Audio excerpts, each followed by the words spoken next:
Hello viewers, আসসালামু আলাইকুম। আশা করি ভালো আছেন। রিয়াজ বলছি টেক আইটিবিডির পক্ষ থেকে।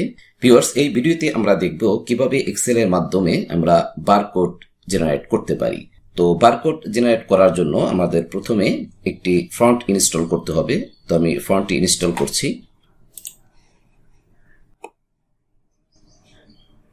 যে এই ফন্টটি আমি ডিসক্রিপশন বক্সে দিয়ে দিব, আপনারা ডাউনলোড করে নিতে পারবেন। তবে এখানে রাইট বাটন ক্লিক করে ইনস্টল করে নিচ্ছি। তো ভিউয়ার্স, আমাদের ফন্টটি ইনস্টল হয়ে গিয়েছে। বারকোড জেনারেট করার জন্য আমরা প্রথমে একটি সূত্র ইউজ করব। তো আমরা সূত্রটি লিখছি, ইকুয়াল টু দিব, ইকুয়াল টু দেওয়ার পর ইনভার্টেড কমা ইউজ করব, তারপর ফার্স্ট ব্র্যাকেট দিব, তারপর আবার ইনভার্টেড কমা দিব, তারপর এখন এন্ডের যে সিম্বল আছে সেটি ইউজ করব।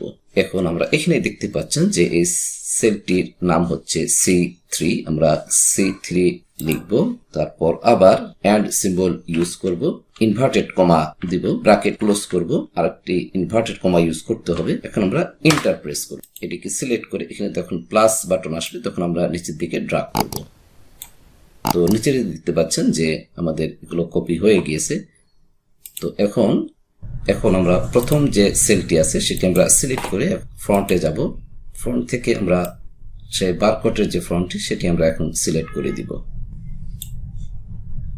এই যে দেখতে পাচ্ছেন যে আমাদের বারকোড তৈরি হয়ে গিয়েছে। প্লাস বাটন চলে এসে আমরা এটি মাউস ধরে নিচের দিকে ড্র্যাগ করব।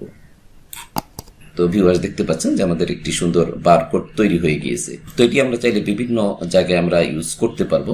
তো ভিউয়ার্স, ভিডিওটি কেমন লাগলো কমেন্ট করে জানাবেন। ভিডিওটি বেশি বেশি শেয়ার করবেন।